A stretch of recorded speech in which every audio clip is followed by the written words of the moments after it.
ಅಸ್ಸಲಾಮು ಅಲೈಕುಂ ವರಹಮತುಲ್ಲಾಹಿ ವಬರಕಾತು. ನನ್ನ ಸರ್ವಧರ್ಮ ಬಾಂಧವರಿಗೂ 79ನೆಯ ಸ್ವಾತಂತ್ರ್ಯೋತ್ಸವದ ಶುಭಾಶಯಗಳು.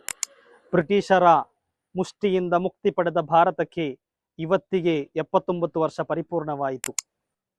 ಈ ಭಾರತಕ್ಕೆ ನೈಜವಾದ ಸ್ವಾತಂತ್ರ್ಯ ಲಭಿಸಿದೆಯೇ?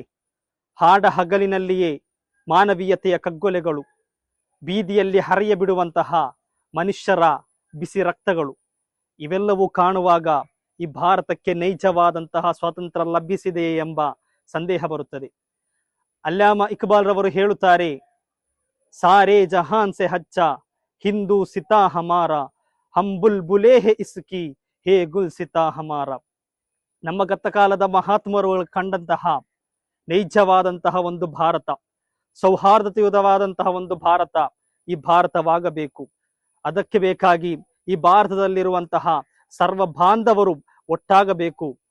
ಈ ಭಾರತದಲ್ಲಿ ಸೌಹಾರ್ದಯುತವಾದಂತಹ ಸಿಹಿ ಸಿಂಚನವನ್ನು ನಾವು ಹರಡಿಸುತ್ತಾ ಸೌಹಾರ್ದಯುತವಾದಂತಹ ಭಾರತವನ್ನು ಕಟ್ಟೋಣ.